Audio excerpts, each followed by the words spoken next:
Biliyor musun, bir ulusun hafızasının yavaş yavaş silinmesi, genelde zamanın geçmesiyle veya nesillerin değişmesiyle açıklanan doğal bir süreçmiş gibi algılanır hep. Evet, sosyolojide falan da hep böyle pasif bir şeymiş gibi anlatılır. Aynen öyle, yani sanki tarih böyle eskiyen bir fotoğrafmış da güneşte kalıp renkleri solmuş gibi düşünürüz. Hı hı. Ama işte bugün masamızdaki kaynakların satır aralarına indiğimizde gerçeğin bununla uzaktan yakından ilgisi olmadığını görüyoruz.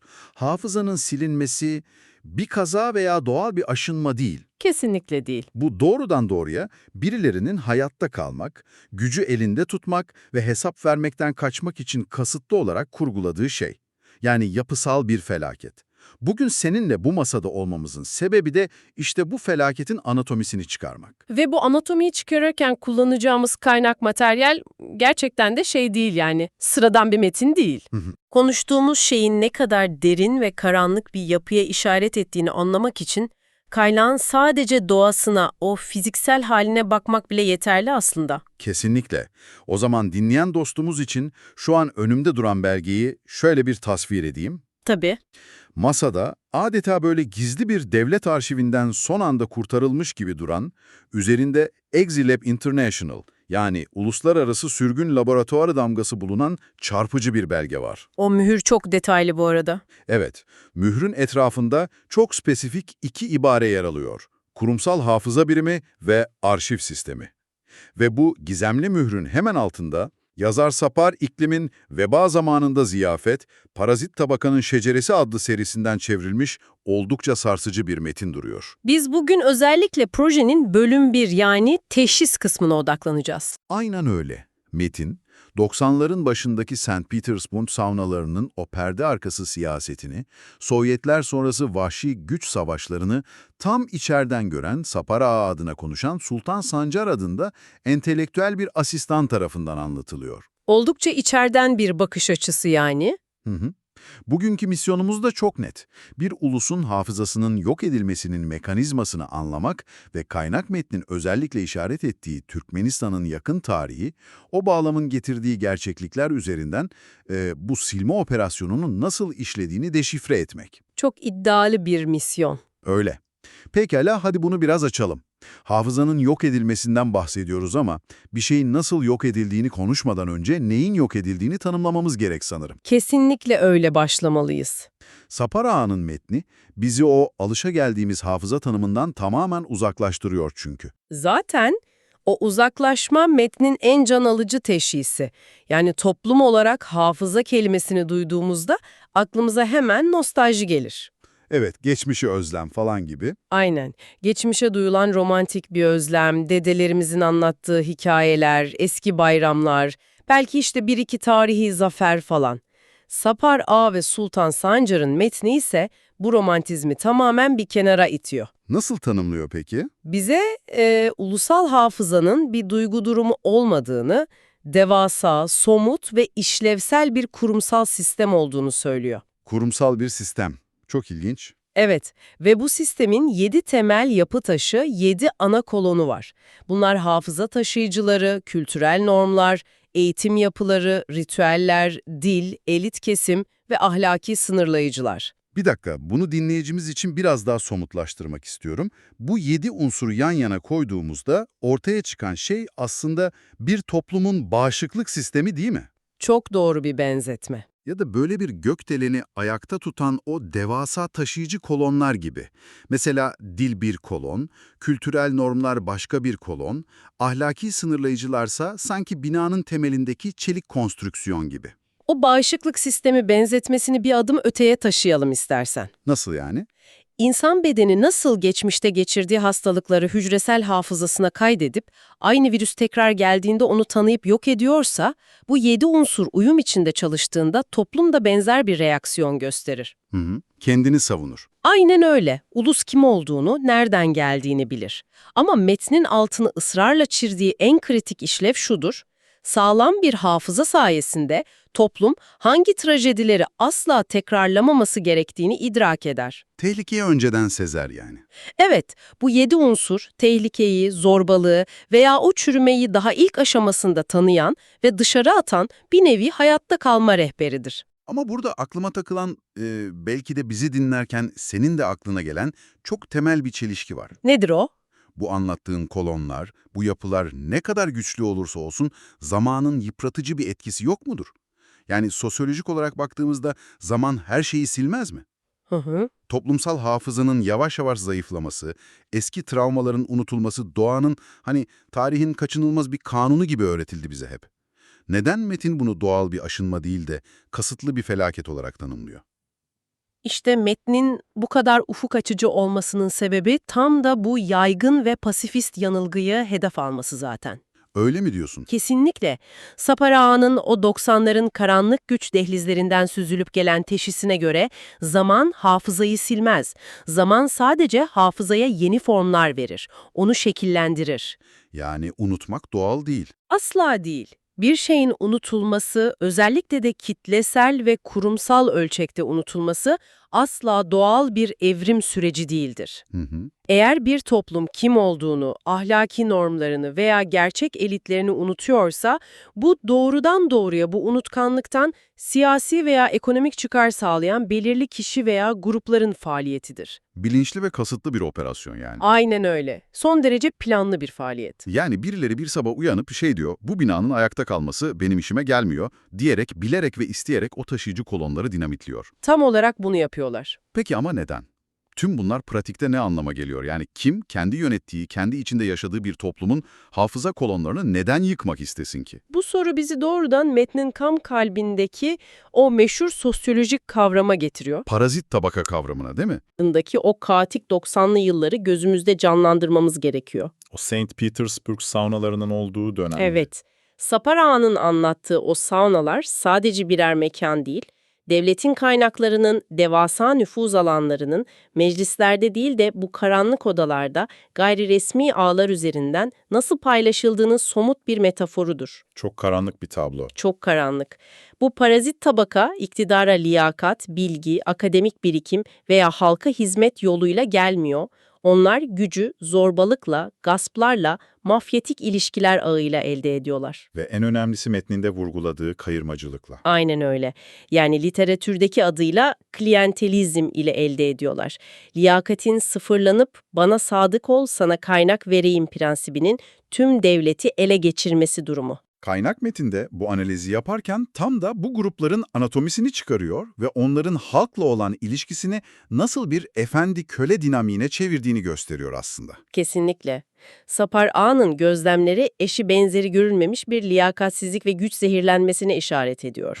Kaynak metindeki kavramları metnin bizzat hedef aldığı Türkmenistan'ın o Sovyet sonrası inşası gibi bağlamlara uyguladığımızda çok ağır bir yapısal dönüşüm görüyoruz. Nasıl bir dönüşüm bu? İktidarı bu karanlık ilişkilerle ele geçiren yeni yapı için halkın güçlü bir hafızaya, o orijinal 7 kolona sahip olması adeta ölümcül bir tehdittir. Çünkü hafıza demek ahlaki kontrol demek, değil mi? Aynen öyle. Hafıza devleti yönetenlerden beklenen meşruiyet kriterleri demek, hesap verilebilirlik demek ve tarihsel sorumluluk demektir. O zaman şöyle bir bağlantı kurabilir miyim? Tabii buyur.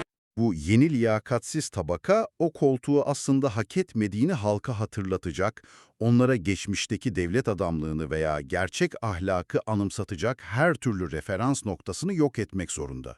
Tam isabet. Bu tıpkı şey gibi, bir şirketin yönetim kurulunu yasa dışı yollarla, kaba kuvvetle ele geçiren bir grubun, şirketin geçmişteki tüm mali kayıtlarını, eski tüzüklerini, etik kurallarını falan kasıtlı olarak bir gecede yakmasına benziyor. Çok çok iyi bir analoji bu. Çünkü o eski kurallar, eski liyakat standartları masada kalırsa, o koltukta bir gün bile oturamayacaklarını biliyorlar. Sistemin onları kusacağını çok iyi biliyorlar. Hı hı. Ama arşivi tamamen yaktıklarında, oyunu sıfırdan ve tamamen kendi çıkarlarına göre yeniden yazabiliyorlar. Şirket arşivi benzetmesi bu mekanizmayı anlamak için harika. Ama ufak bir farkla, Nedir o fark? şirketin arşivini yaktığınızda dışarıdaki hissedarlar dumanı görür ve hesap sorar. Parazit tabakanın buradaki asıl ustalığı o arşivi yakarken dumanı gizlemesi. Hatta belki de yangını başka bir şeymiş gibi göstermesi. Aynen öyle. Halka biz yeni ve daha güzel bir bina yapıyoruz, illüzyonunu satmasıdır. Geçmişin o güçlü ahlaki sınırlayıcıları bu parazit tabakanın tamamen keyfi ve hesap vermez yönetim biçimiyle taban tabana zıttır. Eğer toplum geçmişteki gerçek elitlerin nasıl davrandığını hatırlarsa, bugünkü parazit tabakanın meşruiyetsizliği çırılçıplak ortada kalır çünkü. Fakat burada fiziksel ve sosyolojik bir sorun çıkıyor ortaya.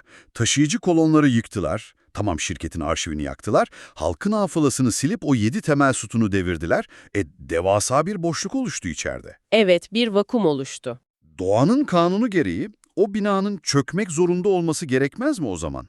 Parazit tabaka bu devasa yıkımın altında kalmaktan nasıl kurtuluyor? O kolonları yıkılmış bu binayı nasıl ayakta tutuyorlar? İşte Saparya'lı iklimin teşhis bölümünün en sarsıcı, bence en rahatsız edici yanı burası. Ne yapıyorlar? Bina çökmüyor çünkü o yaratılan devasa boşluk anında başka materyallerle dolduruluyor. Yani sahte kolonlarla. Aynen. Son derece zehirli 5 farklı ikame mekanizmasıyla dolduruluyor.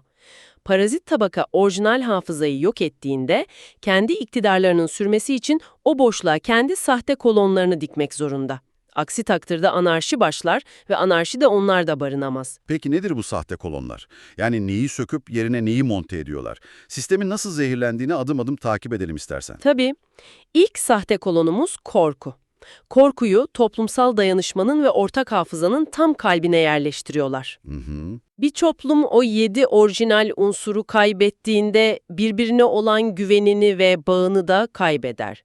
Korku o boşluğa yerleşerek insanları birbirinden izole eder. Herkesin birbirine şüpheyle baktığı bir toplumda ortak bir hafıza üretilemez zaten. Her birey kendi küçük hayatta kalma hücresine hapsolur yani. Kesinlikle öyle. Eğer herkesi korkuyla yalıtır, birbirinden koparırsan, o boşlukta devlet olarak kendi gücünü ve meşruiyetini nasıl sergileyeceksin peki? İnsanlar birbirine bakmıyorsa mecburen devlete bakmak zorundalar. Çok doğru. Bu da bizi doğrudan ikinci sahte kolona götürüyor olmalı. Analizin harika. O yıltılmışlık halini pekiştirmek için ikinci mekanizmayı, yani gösterişi devreye sokuyorlar. Gösteriş derken, Göstermelik lüks ve devletin o ulaşılamaz şatafatı. Bu sadece estetik bir tercih falan değildir. Bu insanların onurunu ve haysiyetini bilerek bastırmak için tasarlanmış bir silahtır. anlıyorum. Aynak metnin çizdiği o çerçeveyi Türkmenistan örneğini uyarladığımızda bunu çok net, yani kelimenin tam anlamıyla fiziksel olarak görebiliriz. Aşkabat'taki o devasa bembeyaz mermer binaları ve dev altın heykelleri falan kastediyorsun herhalde. Ta kendisi. Milyarlarca dolar harcanan, içi genellikle bomboş olan o devasa mermer şehirler, işte dünyanın en büyük kapalı dönme dolapları, gereksiz devasa anıtlar. İnanılmaz paralar dökülüyor bunlara. Evet, sıradan bir vatandaş o devasa, soğuk ve kusursuz mermer yapıların yanından geçerken kendini mikroskobik, güçsüz ve tamamen değersiz hisseder. Çok mantıklı. Bu gösterişin amacı bireyin haysiyetinden vazgeçmesi, Aynen öyle. Gücün o ezici, absürt büyüklüğü karşısında sadece itaat etmesini sağlamaktır. İnanılmaz bir psikolojik manipülasyon bu. Yani biz o kadar ulu, o kadar zengin ve o kadar dokunulmazız ki sen sadece boyun eğmelisin mesajı doğrudan mimari üzerinden veriliyor. Tam olarak bunu yapıyorlar. Peki ya hafızanın diğer unsurları, mesela 7 kolondan biri eğitim yapılarıydı, gerçek bilgiydi, onun yerine ne koyuyorlar? Üçüncü mekanizma da tam burada devreye giriyor işte. Sahte eğitim ve sahte diplomalar. Nasıl yani? Parazit tabaka, sorgulayan ve tarih bilinci veren o gerçek eğitimi yok edip, yerine sadece kağıt parçalarından ibaret olan sahte diplomalar koyuyor. Amacı bilgi üretmek değil, sisteme itaat eden sadık memurlar üretmek olan bir yapı bu. Eleştirel düşünce sıfırlanıyor. Kesinlikle. Bu sayede ulusun tarihiyle, kültürel derinliğiyle hiçbir bağ olmayan, köksüz ve illüzyonist bir sahte elit sınıfı yaratılıyor, liyakat tamamen buharlaşıyor. Onun yerine sadakat belgeleri olan o diplomalar geçiyor. Ya bütün bu anlattıklarım bana sanki şey gibi geliyor. Bütün bir topluma zorla giydirilmiş devasa bir sanal gerçeklik kaskını, böyle bir VR gözlüğünü anımsatıyor. VR gözlüğü mü? Çok ilginç. Nasıl yani? Düşünsene, dışarıdan veya o gözlüğün içinden baktığında her şey normal bir devletmiş gibi görünüyor. VR gözlüğünün içinde bir elit kesim var, meclis var, ihtişamlı binalar var, okullar açık, liderler televizyona çıkıp konuşuyor. Evet, bir vitrin var sonuçta. Ama gözlüğü bir anlığına çıkardığında o devasa binaların içinin tamamen çürümüş, yozlaşmış olduğunu görüyorsun. Gerçek bir dayanışma yok. Yerine korku var. Gerçek eğitim yok. Sadece sahte diplomalar var. O VR gözlüğü benzetmesi gerçekten cuk oturdu. Çünkü o gözlüğün içine yüklenen yazılım da dördüncü mekanizmamız oluyor bu durumda. Yazılım mı? Nedir o? Sahte kimlik ve çarpık liderler. Tarihsel kimliğin o derin köklerin yerini tamamen kaba kuvvete, güce ve son derece absürt kurallara dayalı bir kişi kültü alıyor. Hı hı. Sapar iklimin metninin işaret ettiği Türkmenistan'ın o yakın tarihi, bu sahte kimlik inşasının dünyadaki en çarpıcı laboratuvarlarından biri gerçekten. Ruhnama dönemi ve sonrasındaki o uygulamalar gibi değil mi? Mesela aylar ve günlerin isimlerinin liderin ailesine göre falan değiştirilmesi. Tam da o. Liderin yazdığı kitabın okullarda, iş yerlerinde hatta ehliyet sınavlarında bile zorunlu kılınması, altın heykellerin güneşe göre dönmesi falan. Uzaya liderin kitabının fırlatılması bile vardı sanırım. Evet, evet. Dışarıdan bakan biri için bunlar komik veya sadece kötü yönetim örnekleri gibi görünebilir. Ama sosyolojik teşhis bize bunun komik olmadığını söylüyor. Bu çok daha karanlık bir mühendislik. Aynen. Bunlar ulusun gerçek tarihsel kimliğini silip yerine sürekli yapay olarak şişirilen, abartılı bir lider kültünü zorla enjekte etme çabasıdır. Tarih yeniden yazılır ve o tarihin tek öznesi o an iktidarda olan liderdir. Yani VR kaskının içindeki simülasyonda tek bir kahraman var. Geri kalan herkes figüran. Kesinlikle öyle. Peki bu simülasyonun içinde hayatta kalmak isteyen sıradan bir insan ne yapacak? Bu da bizi o son zehirli ikameye 5. kolona getiriyor sanırım. Evet, beşinci ve belki de toplumu en çok çürüten mekanizma. Kayırmacılık. Yani birilerinin çatısı veya koruması altına girmek. Klientelizm dediğimiz şey. Ta kendisi. Bu sistem toplumun hücrelerine kadar iner. Öyle bir tasarlanır ki bireyin hayatta kalması, iş bulması veya güvende olması için kendi ahlakına veya bilgisine değil, mutlaka yukarıdan birinin korumasına ihtiyacı vardır. Sadakat, tarihten, korku hafızadan ve kişisel çıkar ahlaktan çok daha önemli ve baskın hale gelir. Bak şunun altını özellikle çizmek istiyorum çünkü bu gerçekten çok karanlık bir formül. Sadakat, tarihten daha önemli, korku hafızadan daha önemli ve kişisel çıkar ahlaktan daha önemli. Sistemin özeti bu aslında. Eğer bir toplumun işletim sistemi bu formüle dönerse, bunun uzun vadedeki faturası ne olur peki? Bu 5 ikame sürecinin, o inşa edilen sahte VR gerçekliğinin sonucu kesinlikle yıkıcıdır. Neden? Çünkü gerçek ve ahlaklı elitler sistemden ya sürülür, ya hapsedilir ya da tamamen asimile olup ortadan kaybolur. Eğitim zaten dibe vurur. Ve bu çöküşün en acı sonucu nedir biliyor musun? Nedir? Ulus, kendi kaderini tayin eden, doğruları yanlışları tartabilen tarihin aktif bir öznesi olmaktan çıkar, başkalarının yani o parazit tabakanın elinde istenildiği gibi yoğrulan, itilip kakılan pasif bir nesneye dönüşür. Özneyken nesneye dönüşmek, bu gerçekten tüyler ürpertici. Bütün ipleri başkasının elinde olan bir kuklaya dönüşmek gibi bir şey bu. Tam anlamıyla öyle.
Peki tüm bu sahte sütunlar topluma yerleştirildiğinde bu işin sonu nereye varıyor?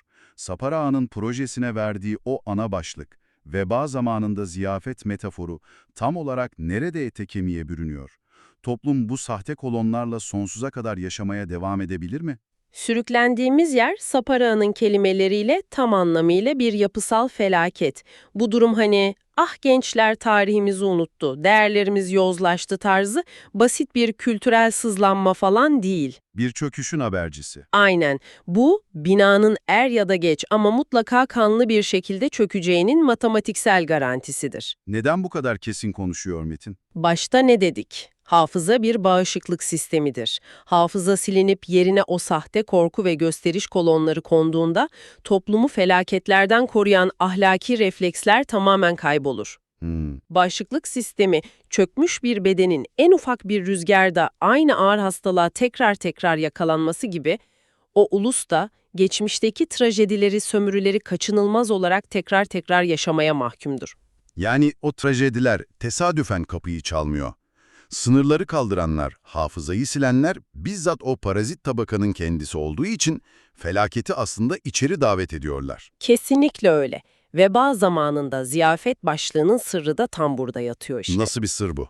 Yeni güç sahipleri o karanlık saunadan çıkıp saraylara yerleşen parazit tabaka, kurdukları bu liyakatsiz, sahte düzende devletin tüm kaynaklarını sömürüp şatafat içinde ziyafet çekerler.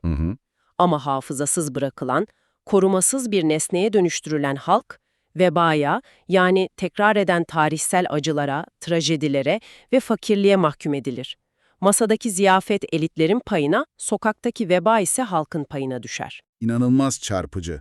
Tam bu noktada sosyolojinin ve insan psikolojisinin o ince çizgisine dair sana gerçekten çok merak ettiğim bir şey sormak istiyorum. Tabii dinliyorum. Düşünsene, eğer eğitim bu kadar sistematik bir şekilde yozlaşmışsa, eğer gerçek elitler yok olmuşsa ve toplumdaki herkes doğduğundan beri o VR gözlüğünü takıyorsa, sence toplum kendi hafızasının çalındığının, silindiğinin farkında mıdır? Çok derin bir soru bu. Yani aradan 20-30 yıl geçtikten sonra bu sahte diplomaları, o devasa gösterişçi binaları, o absürt lider kültlerini kendi orijinal kültürleri mi sanmaya başlarlar? Kısacası hasta olduğunun farkında mı sence? O kadar doğru bir yere temas ettin ki, bu sorduğun soru Sapar Ağa'nın köşesinin bu ilk bölümünün neden teşhis yani diagnozis adını taşıdığını mükemmel bir şekilde açıklıyor aslında. Nedenmiş? Bile kabul etmeyen bir organizma nasıl tedavi arayabilir ki? Arayamaz tabii. Parazit tabaka bu silme ve yerine yenisini koyma işlemini o kadar sistematik, devlet aygıtları üzerinden o kadar kurnazca yapar ki bir süre sonra halk bu çürümüş yapıyı normal kabul etmeye başlar. İnsanlar şey demeye başlar yani, biz hep böyleydik, bizim devlet anlayışımız budur falan der. Aynen öyle. O dayatılan sahte gerçeklik yeni normalliğe dönüşür. İşte tam da bu yüzden Sapar Ağa işe teşhisle başlıyor. Gözlüğü çıkartmak istiyor. Evet, önce hastalığın adını koymak, o VR gözlüğünü bir saniyeliğine bile olsa çıkartıp içerideki çürümeyi halka göstermek şarttır. Teşhis olmadan hiçbir iyileşme süreci başlayamaz. Kesinlikle. Toplumun şunu anlaması gerekir, sorun sadece birkaç yozlaşmış bürokrat veya beceriksiz bir politikacı falan değil. Ortada doğrudan doğruya ulusun hafızasını yok etmeye odaklanmış, yapısal ve çok iyi işleyen bir çark var. Yani aslında bizi dinleyen sen için bu uzun ve derinlikli analizin en çarpıcı faydası da bu bence. Bu teşhisi dinledikten sonra artık etrafındaki dünyayı, özellikle de bu tür kapalı veya otoriter sistemleri çok daha farklı, çok daha keskin bir mercekle okuyabileceksin. Farkındalık yaratıyor Metin. Evet, bir toplumda sürekli pompalanan o devasa gösterişi, o sahte diplomalar, aklı zorlayan abartılı lider kültleri veya o bitmek bilmeyen korkuyu gördüğünde bunların sıradan yozlaşmalar olmadığını bileceksin. Bunlar birer semptom. Aynen öyle. Bunlar bir ulusun orijinal hafıza kolonlarının yıkılıp yerine o parazit tabaka tarafından alelacele dikilmiş sahte kolonlar. Olay sadece doğal bir unutma süreci falan değil. Değil tabii ki. Ortada devasa bilinçli bir unutturma operasyonu var. Zenginliği elinde tutmak isteyenlerin kendi bekaları için tasarladıkları bir hayatta kalma operasyonu bu. Ve bu operasyonun en acımasız yanı, inanılmaz bir sessizlik içinde bizzat devletin kendi kurumları kullanılarak yapılmasıdır. Kurumsal hafıza birimleri yok edilirken dışarıda o devasa meydanlarda orkestralar çalmaya, mermer binaların içinde o parazit ziyafet devam ediyor. Gerçekten büyüleyici ve insanın kanını donduran bir teşhis bu. Masadaki bu belge, Sapar İkil'in metninin o veba zamanında ziyafet vizyonu, bize siyasetin ve gücün görülmeyen yüzüne dair inanılmaz bir içgörü sağladı. Kesinlikle öyle. Ama bu derinlemesini incelemeyi bitirirken, metinde açıkça yazmayan ama tüm bu konuştuklarımızdan, özellikle de o senin onayladığın VR gözlüğü benzetmesinden doğan çok provokatif bir soru belirdi zihnimde. Dinleyen dostumuzun da kendi kendine düşünmesi için o soruyu masaya bırakmak istiyorum. Nedir o soru?